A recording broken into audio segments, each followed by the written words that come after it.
नमस्कार, मैं हूं मनविंदर। आप सभी राष्ट्रवादियों का बहुत स्वागत है। मेरे साथ जुड़ चुकी हैं नंदिता मिश्रा जी। आज हम बात करने वाले हैं, देश में पुरुष इतना बेबस क्यों है?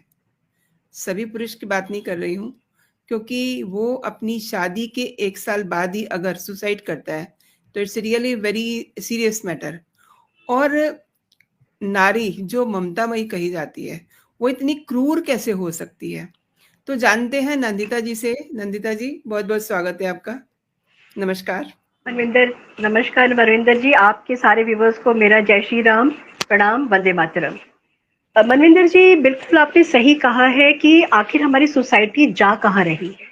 और अभी हम अतुल सुभाष का एक सुसाइड केस आया था दिसंबर 2024 में, उससे अभी हम बाहर निकल नहीं पाए थे कि फरवरी 2025 में एक और सिमिलर केस सुसाइड का सामने आ गया, जिसमें बाकायदा मानव शर्मा ने वीडियो बना करके अपनी जो व्यथा है, अपना जो जिस चीज से ही वॉज गोइंग थ्रू, इस ट्रैक में जो वो फंस गया था, उससे निकलने के लिए उसको कोई रास्ता नजर नहीं आया सिवाय सुसाइड के।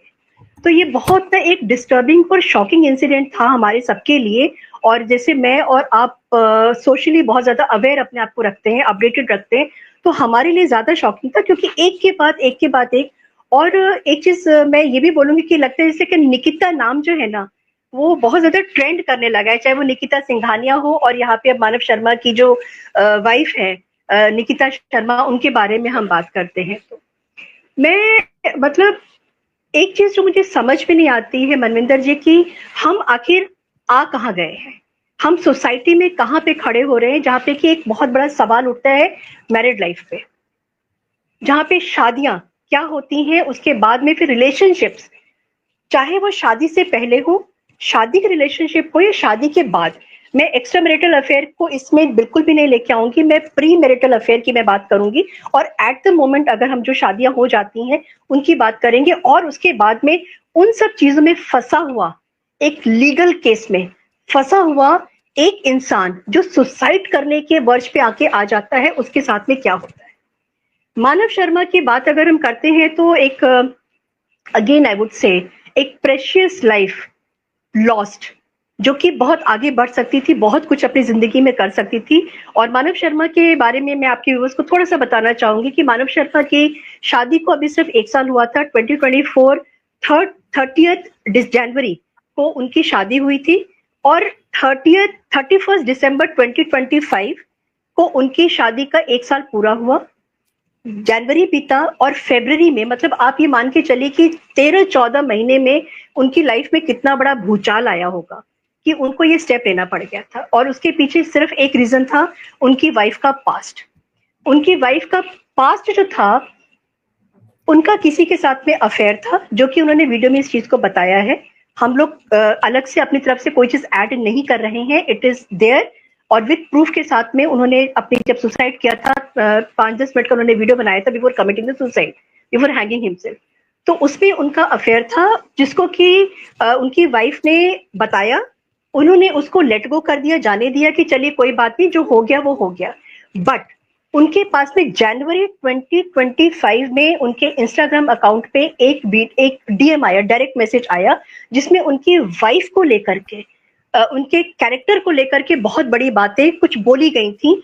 तो मानव शर्मा ने उस आदमी से, जिसने डीएम भेजा था, मुझे नहीं पता वो लेडी थी या कोई मैन था, उससे बात करने शुरू किया। और बहुत सारी, जैसे कि पेंडोरा बॉक्स होता है, वो खुलता चला गया उनकी वाइफ के बारे में, जहां पे शायद ये भी उनको पता लगा कि उनकी wife is still in relationship with her x.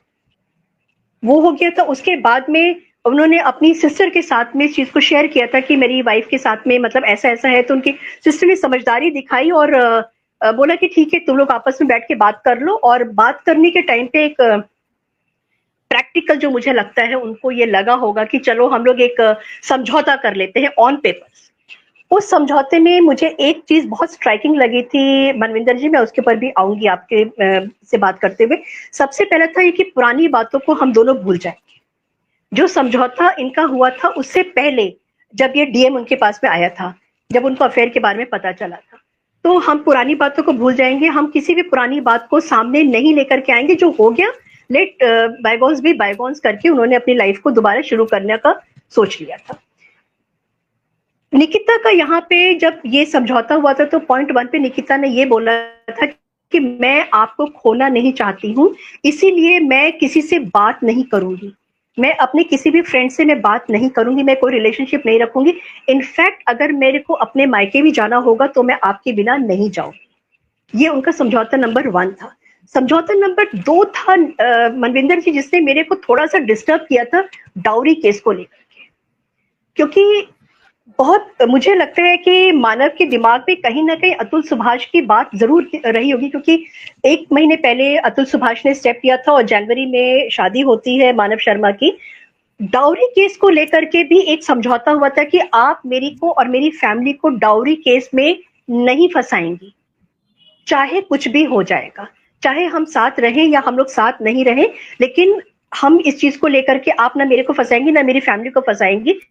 क्योंकि अतुल के साथ में जो हुआ था वो इतना बार्बरिक था उस समय कि वो बेचारा जो है डाउरी केस में इतनी बुरी तरीके से फंसा, अपने बच्चे से नहीं मिल पाया जितना वो जिंदगी भर नहीं कमा सकता था, उससे ज्यादा उससे एलिमनी मांगी गई थी, उससे ज्यादा जो है उससे डिमांड की गई थी। तो ये भी एक चीज उनके दिमाग में जरूर रही होगी, तभी सेकंड उसमें समझौते में उन्होंने कहा। इस पे निकिता ने बोला कि नहीं, मैं बिल्कुल भी इस चीज को नहीं लेके आऊंगी, क्योंकि आपकी फैमिली मुझे बहुत प्यार करती है और आपके फादर मुझे अपनी बेटी की तरह समझते हैं। और मानव शर्मा के जो फादर है वो एयरफोर्स के रिटायर्ड ऑफिसर हैं और वो उनका नाम नरेंद्र शर्मा है, और वो निकिता को अपनी बेटी की तरह मानते थे, क्योंकि उनकी ऑलरेडी बेटी थी उनकी, उसके बाद भी उनको ये था कि मेरे घर में एक नई बेटी आ गई, नई लक्ष्मी आ गई। तो ये इस चीज को पॉइंट को एक नोट करके रखिएगा मनविंदर जी, कि ये जो है ना बहुत मतलब डराने वाली चीज है। एक एलिमनी और एक डाउरी, ये 2 चीजें ऐसी आ गई जिससे कि हमारा समाज आज तक डाउरी से नहीं निकल पाया था, अब एलिमनी के चक्कर में आकर के फंस गया है। थर्ड समझौता उन्होंने कहा था कि निकिता से मानव ने बोला कि तुम्हारी फैमिली का कोई भी इंटरफेरेंस हमारी मैरिड लाइफ में नहीं होगा, जो भी होगा हम आपस में सॉर्ट कर लेंगे, जो भी होगा हम आपस में उसको बात कर लेंगे, लेकिन हम उसको नहीं वो करेंगे। इन द मीन टाइम क्या हुआ था कि निकिता के साथ में निकिता को मानव ने एक बहुत लग्जूरियस लाइफ दिया था। वो बॉम्बे में हीरा नंदानी अपार्टमेंट्स में रहते थे, और बहुत जिसको कहते हैं ना कि एक छोटे से शहर से निकल के अगर आप मुंबई जैसी आप जगह पे आप जा रहे हैं रहने के लिए, वहां पे एक इतने बड़े बिल्डर के अपार्टमेंट्स में अगर आप रह रहे हैं तो दैट एक किक देता है आपकी सोशल लाइफ को। तो वो किक मिला था सोशल लाइफ को निकिता की को शादी के बाद में। निकिता उसको भी नहीं खोना चाहती थी, और मुझे लगता है कि उनकी जो फैमिली है वो भी इस चीज को नहीं चाहती थी कि अगर मेरी बेटी वापस आ गई, क्योंकि ये चीज को मानव ने अपने ससुराल वालों से भी शेयर किया था। और जब वो मायके छोड़ने आया था अपनी वाइफ को ऑन 23rd of February, उस समय उसके जो निकिता के घर वाले हैं उन्होंने बोला था कि हम तुमको डिवोर्स नहीं देने देंगे। फैमिली को पता था कि मेरी बेटी ने क्या गुल खिलाए हैं, क्या कांड किए हैं, और उसको लेकर के हो सकता है डिवोर्स हो सकता है, तो धमकी दिया था। उसके बाद में मानव जो है वो बहुत ज्यादा डिप्रेशन में आ गए थे। और एक चीज ध्यान रखिएगा मनविंदर जी, मैं आपके व्यूअर्स को भी बोलूंगी कि ये डिप्रेशन सिर्फ 1 दिन का था। उस डिप्रेशन को आप सोचिए कि उसकी कितनी डेप्थ रही होगी, या उसका कितना जबरदस्त इम्पैक्ट हुआ होगा कि 23rd February को छोड़ने आया, ससुराल वालों से ऐसी बात हुई, और उसके बाद में 24th February को ही कमिटेड सुसाइड करने से पहले किस माइंडसेट में वो होगा, ये सोचने की बात है। और उसने एक चीज को बार बार मानव ने बोला कि मेरे माँ बाप को मत परेशान किया जाए। क्यों? क्योंकि कहीं ना कहीं मुझे लगता है ये मेरी अपनी थिंकिंग जी। मैं आपको मैं एक स्क्रीन शेयर करके दर्शकों को दिखाना चाहती हूँ हाँ जी हाँ जी उस समय होता क्या है। बहुत डिप्रेसिंग है ये, बहुत ज्यादा। और वीडियो में आप अभी इसको जब शेयर करेंगे उससे पहले मैं ये बता दूं कि वीडियो में भी बोला है मानव ने कि वो मानने को तैयार नहीं थी बिल्कुल। Oh my god, very heart breaking, very heart breaking.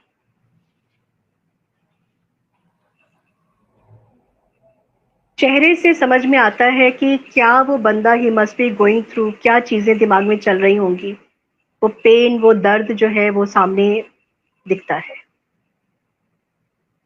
Very sad and it's a precious life. इसका कोई वो नहीं मैं बोलूंगी मनविंदर जी.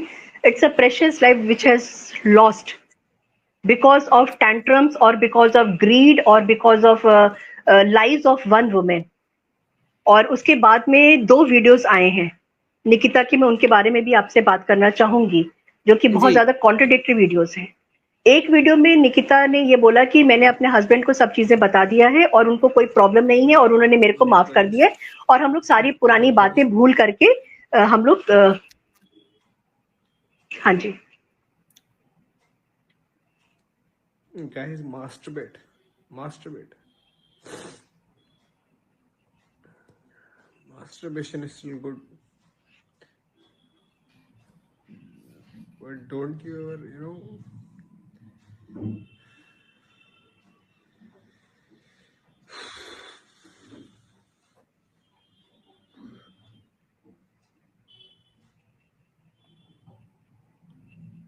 जी अब ये चीज बहुत डिस्टर्बिंग है. This is also there is some factor ना.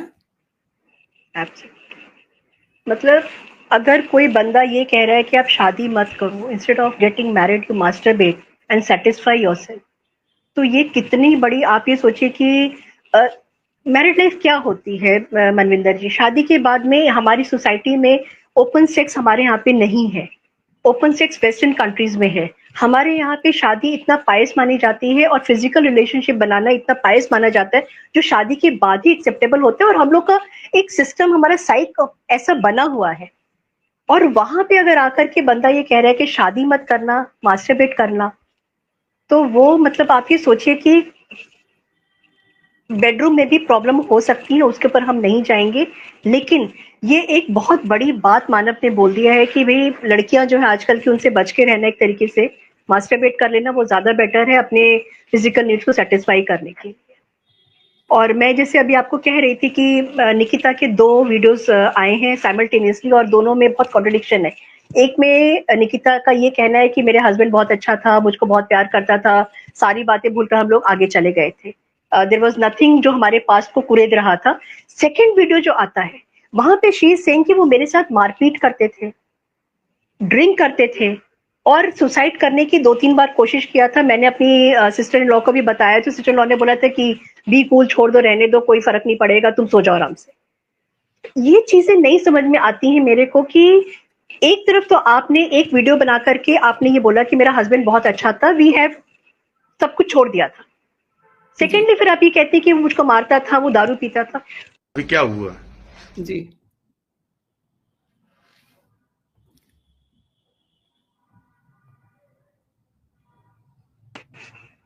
जी जी जी मेरा network, I think I lost my network बीच में.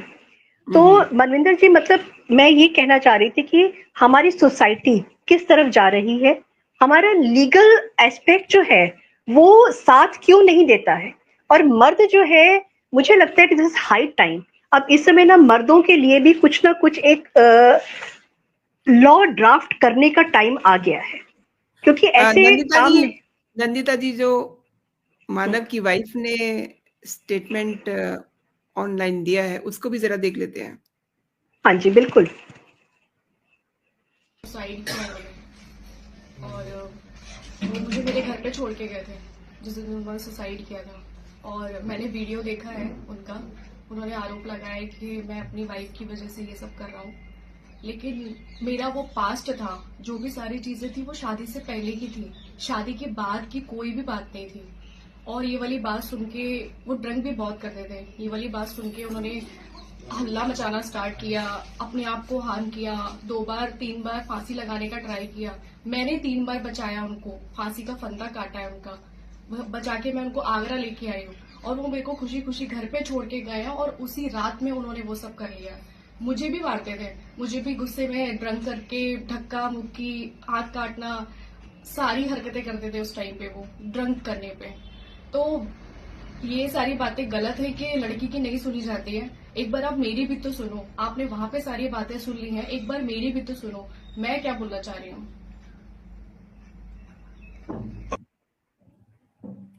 जी हो रहा है जी वो आरोप लगा रहा है कि सरकार जो है लड़कों की नहीं सुनती, लड़कियों की सुनती है. जी आपके साथ और क्या क्या हरकतें की उन्होंने? मेरे साथ उन्होंने मारपीट करना स्टार्ट किया था। जी। आई डोंट नो, मतलब ये देखिए, जो लोग बॉडी लैंग्वेज का समझते हैं, जितना भी मैंने पढ़ा है और जितना भी मैं देख रही हूँ, तो एक रिमोर्स होना चाहिए आपको। मतलब साल भर आप एक जानवर घर में अपना पालते हैं, तो जानवर भी इससे आपको अटैचमेंट हो जाता है, और अगर उसकी डेथ होती है या वो बीमार होता है तो आपको कहीं ना कहीं तो आपको दिखता है ना कि आप you are shattered. But Nikita को देख करके तो ऐसा नहीं लग रहा है कहीं पर भी कि she is shattered. And when she says कि मैं अपने पति को बहुत प्यार करती थी और मैं अपने पति के लिए अपने आप को चेंज करने के लिए भी मैं रेडी थी, और मैंने अपने आप को बहुत ज्यादा चेंज किया, लेकिन वो कहीं दिखता नहीं है। तो ये एक अच्छा, एक चीज और, जैसे मैं और आप अभी ऑफ द कैमरा भी बात कर रहे थे मनविंदर जी, की एक एलिमनी का और मेंटेनेंस का एक फैशन सा चल पड़ा है। और वो मुझे, जो अगर हम देखते हैं हमारी सेलिब्रिटीज हैं, हम ऋतिक रोशन से अगर शुरू करें, तो ऋतिक रोशन ने कितना ह्यूज अमाउंट दिया था अपनी वाइफ को। उसके बाद में फिर और भी बहुत सारे केसेस आगे, हार्दिक पांड्या वगैरह का केस, अब क्रिकेटर्स की अगर हम बात करते हैं, ऐसे बहुत सारे वो आगे। और उसमें फिर एक ब्लैकमेलिंग ये भी आता है बच्चे को लेकर। मतलब जो वाइफ है वो अपने बच्चे को लेकर के इंडिया छोड़ के भी भाग जाती है। अगर आप एफ्लुएंट हैं, अगर आपके पास में पैसा है तो आप चले जाते हैं। फिर अब दादा दादी को ये भी सिखाते हैं कि दादा दादी आर स्ट्रेंजर्स। तो जो हमारे सोसाइटी का, जो फैमिली का जो एक स्ट्रक्चर है, उसको ब्रेक करने के लिए मुझे लगता है कि अब काम होना शुरू हो गया है। बिकॉज हमारी सोसाइटी ना धीरे धीरे धीरे धीरे करके वेस्टर्न तरफ में जा तो रही है, लेकिन जो चीज ऑलरेडी वेस्टर्न कंट्रीज में हो चुकी है और वो लोग सुधर गए हैं, उस चीज को हम लोग अक्वायर करने की कोशिश कर रहे हैं। और हमारा जो अक्वायर करने का तरीका वो है कि बिकॉज फैमिली हमारे सनातन में, हमारे हिंदूज में, हमारे इंडिया में बहुत ज्यादा मैटर करती है। और उस फैमिली को ही अगर आप तार तार कर देंगे, उस फैमिली के फैब्रिक को ही अगर आप फाड़ देंगे, नोच देंगे, तो बचेगा क्या? आगे के जनरेशन जो हैं, जो आने वाली हैं, उनका क्या होगा? और लीगल की अगर मैं बात करती हूँ तो अतुल सुभाष की भी बात आप मतलब याद करने वाली है कि जिस तरीके से बैंगलोर में रहते हुए डेट्स पे डेट्स लगाई गई थी उनकी जौनपुर में, और वहां पे जो वहां के जज थी, उनका बहुत बड़ा, मैं नाम भी लूंगी उनका, रीता कौशिक का। तो उन्होंने जिस तरीके से पूरे के पूरे केस को इतना ज्यादा बिगाड़ दिया था कि वो बंदा अपनी वाइफ से तो परेशान था, क्योंकि वाइफ तो जो है खुद भी नहीं थी वहां पे, और अपने बच्चों को से भी मिलने को तरसा देती थी। देखिए, 9 महीने तक बच्चा जो है माँ के पेट में रहता है, और जब वो निकल जाता है उसके बाद मुझे लगता है कि फादर की रिस्पॉन्सिबिलिटी हो जाती है अपने बच्चे की, क्योंकि वो जिंदगी भर उसके दिमाग में, उसकी आत्मा में, उसकी सोल में बच्चा ही रहता है बाप की। तो आप बाप को कैसे इस चीज से आप दूर कर सकते हैं, कैसे आप अलग कर सकते हैं कि बच्चा जो है वो अपने फादर से नहीं मिले, अपने दादा दादी से नहीं मिले, अपने रूट से नहीं जाकर के मिले। तो ये सब चीजें जो है ना, मुझे लगता है कि अब समय आ गया है जहां पर कि हमको इंस्टीट्यूशन ऑफ मैरिज जो होता है, उसमें जो राइट्स होते हैं उनको डिफाइन करना, उसके न्यूएंसेस को समझना, डिफाइन करना, और सबके सामने ला करके एक लाइन ड्रॉ कर देना अब बहुत ज्यादा जरूरी हो गया है। आप एवं नहीं आकर के आपने शादी किया, उसके बाद में फिर अगर मानव की हम बात करते हैं, ठीक है, उनकी वाइफ का अगर कोई पास्ट था, तो मुझे लगता है, अगर मैं अनबायस्ड होकर के सोचती हूँ कि अगर उनके पेरेंट्स को पता था कि उनकी डॉटर का अफेयर है, तो उनको शादी करवा देनी चाहिए थी। क्यों? क्योंकि आज की जो जनरेशन है वो बहुत इम्पेशेंट है। आज की जनरेशन के अंदर रिस्पेक्ट नहीं है रिलेशनशिप्स को लेकर के। पहले के जमाने में हम लोग जब हुआ करते थे, अपने मम्मी पापा को अबे करके बात नहीं कर पाते थे, और आज के जमाने में अगर आप देखिए, रील्स देखिए आप, रील्स में तो वे बच्चे अपने पेरेंट्स के साथ में बिहेव कर रहे हैं, या पेरेंट्स भी अपने बच्चों के साथ में इतने फ्रेंडली तरीके से बिहेव कर रहे हैं, तो उसका भी फर्क पड़ता है। तो मुझे लगता है कि अब टाइम आ गया है कि अब हमको नॉट ओनली द फीमेल, अगर हम फेमिनिज्म की बात करते हैं, अगर हम ये कहते हैं कि औरत बराबर की है जी, अगर वो बराबर की है औरत, तो उसके लिए अलग लॉ क्यों है? बिल्कुल उसको भी तो कुछ उस तरीके से होना चाहिए। मनविंदर जी, आई थिंक अब इस सही समय सही यू आर कह रहे लॉस्ट। हाँ, जी जी, तो नो आई एम अगर नॉट। बराबरी है तो बराबरी, फिर बराबरी का मतलब ये होता है कि अगर 50 ग्राम यहाँ है तो 50 ग्राम यहाँ पर भी होना चाहिए। वो 20 ग्राम और 30 ग्राम का जो होता है ना, वो चीज नहीं होना चाहिए। और दूसरा क्या नंदिता है ना जी, कि जी नंदिता जी, आपको मैं थोड़ा सा रोकूंगी, आई एम सॉरी टू जी इंटरप्ट यू। हाँ श्योर श्योर। शादी से पहले लड़के हम्म लड़कियां रिलेशनशिप में आते हैं हम्म और किसी की रिलेशनशिप शादी में बदल जाती है हम्म और किसी की फिर नहीं आगे बढ़ती, वो फिर माता पिता की मर्जी से शादी हम्म होती है। जैसे कि हम्म मानव के केस में हम्म शादी में जो जहर घोला है वो पहले के रिश्ते ने जहर घोला है। करेक्ट। ये रिश्ते किस तरीके से, मतलब शादी जैसी जो एक पवित्र संस्था है उसमें जहर घोल रहे हैं। हमें इस पे भी बात करनी होगी क्योंकि ये जो घटनाएं हैं ये बताती हैं कि यू नो हमारा समाज कितना खूबसूरत है, इसकी जो संस्थाएं बनी हुई, जिसके नियम बने हुए हैं वो कितने खूबसूरत है। लेकिन अब अपने आप को मॉडर्न कहते कहते यहाँ तक बात आ गई है कि यूथ जो है एक ही साल में अपनी शादी से इतना फेडअप हो जाता है कि वो अपनी जान दे देता है, या करेक्ट। फिर कहिए कि जान दे देती है। तो ये, बिल्कुल। इसको आप किस तरीके से देखते हैं? कहीं ना कहीं ऐसा नहीं लगता कि अ, परवरिश में कहीं कुछ कमी है, या कि मतलब हम बच्चों को इतना पैम्पर कर देते हैं कि वो जिंदगी की जो चुनौतियां हैं उनको फेस नहीं कर पाते? अभी मनविंदर जी, जैसे मैंने आपको बोला ना कि एक जनरेशन हम लोगों की भी थी जहां पर कि पेरेंट्स से हम लोग बहुत बड़े होने के बाद भी आंख में आंख मिला करके बात नहीं कर सकते थे। आजकल की जो है, मैं गलती सिर्फ बच्चों की नहीं बोलूंगी, मैं गलती पेरेंट्स की भी बोलूंगी जो उस रॉ में बह रहे हैं। क्यों? क्योंकि उनको मॉडर्न होना है। जो आज के पेरेंट्स की जो जनरेशन है, जिनके बच्चे 20 प्लस वाले जो हैं, सबसे ज्यादा मुझे लगता है वो वाले पेरेंट्स बहुत ज्यादा कंफ्यूज्ड हैं। इसलिए क्योंकि उन्होंने वो ब्लैक एंड व्हाइट का भी जमाना देखा है, और उन्होंने ये जमाना भी देखा है जहां सोशल मीडिया आपके हाथ में है in the form of mobile. और उनके ऊपर भी मुझे लगता है प्रेशर होता है। क्यों? क्योंकि इस तरीके के लॉज बन गए हैं, इस तरीके का एक सोशल हमारा फैब्रिक बनता चला जा रहा है, या इस तरीके के एक टीचिंग आ गई है, क्योंकि पूरा दुनिया देखिए सिमट करके आपके मोबाइल में आ गई है। तो आजकल के बच्चों को भी लगता है कि अरे फॉरेन कंट्री में अगर ये होता है कि कुछ माँ बाप ने कहा तो तुरंत आप फोन मिला दो, वही चीज यहाँ पर भी हो रही है। आप उसको देखिए, क्योंकि पहले हम लोग जब पढ़ते थे तो मेरे ख्याल से एक चपेट अगर लग जाती थी हम लोगों को, हम लोग नॉर्मल रहते थे। आजकल तो माँ बाप चले जाते स्कूल में, आपने मेरे बेटे को टच कैसे किया, तो वो बच्चे को भी सपोर्ट मिलता है। तो गलती मैं यहाँ पे उस चीज की भी बोलूंगी, सिर्फ बच्चों की नहीं है, पेरेंट्स की भी है।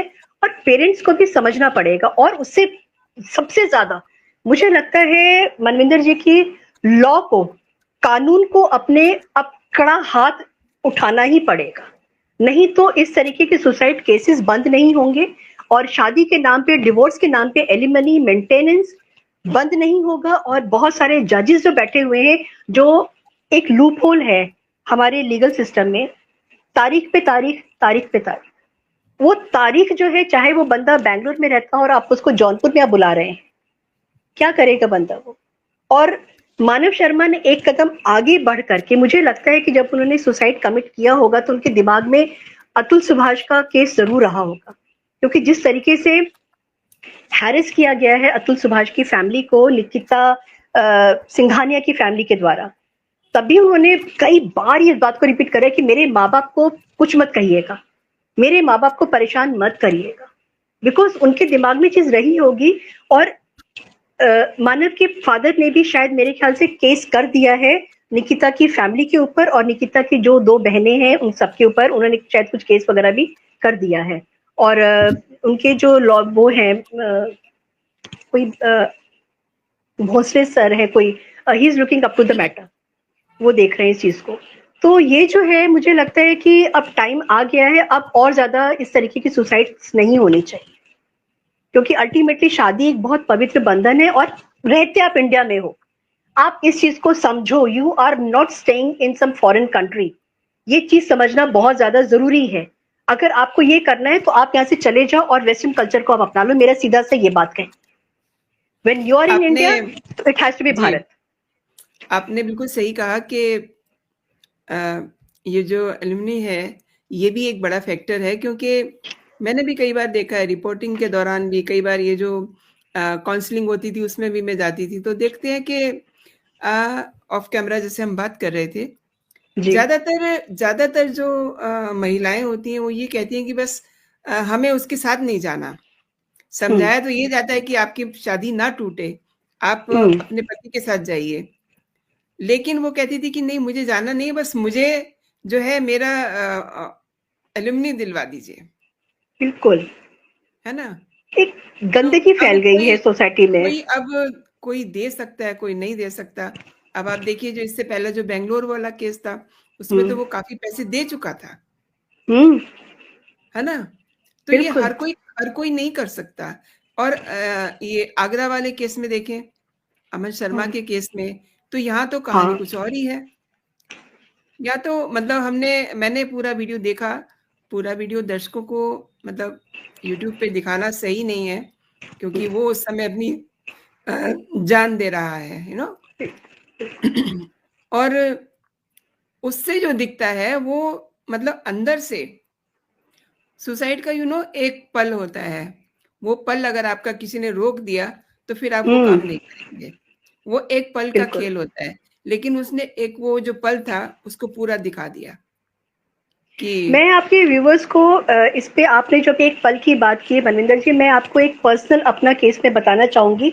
मैं व्यूवर्स को ये बताना चाहूंगी, एक वो जो मोमेंट होता है, मैं अपनी फ्रेंड की बात बताऊंगी। मेरी फ्रेंड की अपने हस्बैंड के साथ में लड़ाई हुई किसी बात को लेकर के, और बातों बात में उसने बोला कि मैं मर जाऊंगी। हस्बैंड ने कहा ठीक है मर जाओ। नॉर्मल मतलब एक कन्वर्सेशन होता है, लड़ाई झगड़ा हर घर में होता है। उसके बाद मेरे फ्रेंड का हस्बैंड जो है वो अपने बेटे को लेकर के पार्क में चला गया, और बहुत देर के बाद में उसने अपने बेटे को भेजा कि जाओ मामा को देख कर आओ। बेटा घर पे गया, उसने दरवाजा, मतलब वो फर्स्ट फ्लोर पे रहते थे, तो सीढ़ी का दरवाजा बंद था। और उसके बाद में वो बच्चा फिर वापस लौट के नहीं आया, वो भाई बाहर निकल करके नीचे उतर कर खेलने लगा। हस्बैंड को लगा कि बेटा भी अभी तक नहीं आया, तो जब वो वापस गए दरवाजा बंद था। बगल की छत से टाप करके वो जब वहां पे गए, तो जिस रूम में मेरी फ्रेंड ने सुसाइड कमिट किया था उसका भी दरवाजा खुला था, बंद नहीं था। उसने कोई प्लान नहीं किया था। मुझे लगा कि वो शायद डराने के लिए अपने हस्बैंड को, वो था कि मेरे हस्बैंड अभी तुरंत लौट आएंगे, मेरे को लटका हुआ देखेंगे तो मुझे बचा लेंगे। वो जो मोमेंट था, उस मोमेंट को अगर मेरी फ्रेंड ने पास कर दिया होता तो शायद आज वो जिंदा होती। तो मैं व्यूवर्स को भी बोलूंगी कि मतलब सुसाइड करना पाप है, दिस इज अ फैक्ट।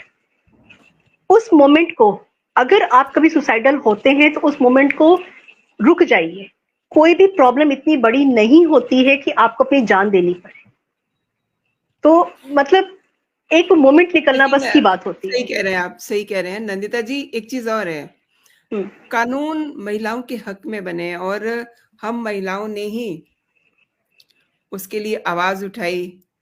अब इतने कानून हमारे हक में बन गए हैं कि हम मतलब इतने क्रूर हो गए हैं, है ना?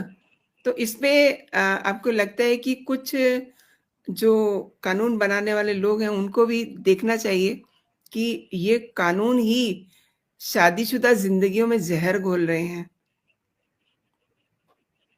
मुझे लगता है परविंदर जी की अब आप इतना देखिए, ज्यादा जो मतलब आप थोड़ा सा इसको भी देखिए कि लड़कियां फ्रिज में मिल रही हैं, हाँ, लड़कियां सूटकेस से मिल बॉक्स रही में है। मिल रही हैं, सूटकेस में मिल रही हैं। तो इन सब चीजों पे ध्यान दिया जाना चाहिए कि इसकी तह में क्या चीज है। कई बार एडवोकेट से भी बात होती है तो वो कहते हैं कि नहीं ये तो बहुत बड़ा गुनाह हो जाएगा, तो क्यों ना ये सबूत ही खत्म कर दिया जाए। ये निर्भया कांड के बाद रेप केसेस में बहुत सारा चेंज आया है। अब इन सब चीजों को लोग कैसे समझते हैं, किस तरीके से बाद में लड़के उसको लेते हैं, लड़कियां उसको लेती हैं, ये चीज समझने की है। और ये चीजें कौन समझाएगा? Parents, they don't have time, है ना? हाँ। मतलब करेक्ट। करेक्ट। नई शादी हुई है तो उनकी शादी में ठीक से आगे चले। आपको याद होगा पहले जमाने में क्या होता था, कुछ दिन बहू को जब साथ रखने की एक परंपरा होती थी, वो आजकल मिसिंग है। बहुत सारी ऐसी चीजें हैं जो धीरे धीरे हमने खुद ही खो दी हैं। बिल्कुल। थोड़ा सा उस पे आप एक छोटी सी टिप्पणी कीजिए। देखिए, जो शादी करने के बाद भी या तो आप ये बोलिए एक सोशल प्रेशर है, क्योंकि आजकल के जो बच्चे होते हैं वो पेरेंट्स के साथ में बाय डिफॉल्ट मुझे लगता है आजकल नहीं रहते हैं। रीजन बीइंग कि जिस सिटी में माँ बाप रहते हैं उस सिटी से वो दूर चले जाते हैं, वो किसी और सिटी में जाके करते हैं, तो उनका जो फैमिली का जो एसेंस होता है वो नहीं उनके अंदर वो चीज आती है। मैं इस पे बोलूंगी कि जो लड़कियां शादी करके आती हैं उनको उनके लड़कियों के पेरेंट्स को भी बताना चाहिए कि बेटा आप शादी करके जा रहे हो, आपको साथ में नहीं रहना है, मगर जैसे हम अपनी सास की, हम अपने रिलेटिव्स की इज्जत करते हैं, ऐसे ही आपको भी करना पड़ेगा। और ये marriage is what, marriage is आप कॉम्प्रोमाइज करके रहिए, आप एडजस्ट करके रहिए, तो आपकी शादी हमेशा सक्सेसफुल होगी। आई मी एंड माई सेल्फ के एक ऑरा से बाहर निकल करके वी जब तक आप नहीं सोचेंगे तब तक शादी वो सक्सेसफुल नहीं हो सकती। और मुझे जो लड़के के भी माँ बाप हैं उनको भी, ठीक है आप टाइम नहीं है, छुट्टियां नहीं है, आपके पास अगर टाइम है तो आप ही चले जाइए अपने बच्चों के पास में। 15 दिन भी अगर आप रह करके वहां पे आएंगे और एज ए फ्रेंड रहिए आप बहुत ज्यादा, क्योंकि देखिए एक चीज ये भी होती है कि मेरी सास आई, मेरी सास ने जो है मेरे साथ में ये अत्याचार किया, मुझे ये बोला वो बोला, तो लड़के के पेरेंट्स को भी थोड़ा सा अपने आप को फ्लेक्सिबल करना पड़ेगा, लड़की के पेरेंट्स को भी फ्लेक्सिबल करना पड़ेगा, और दोनों फैमिलीज में, बिकॉज इंडिया में शादी लड़के और लड़की के बीच में नहीं होती है।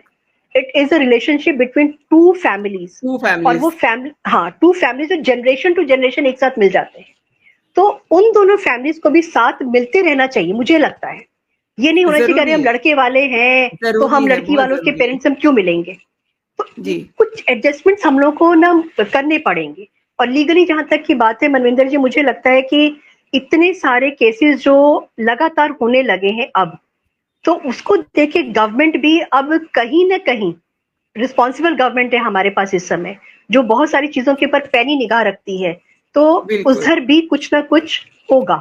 I am positive about this thing, मुझे लगता है। आपने बहुत अच्छी बात कही नंदिता जी, क्योंकि इस समय देश बहुत सुरक्षित हाथों में है, एंड प्रधानमंत्री नरेंद्र मोदी इन सब चीजों पे बहुत ध्यान दे रहे हैं।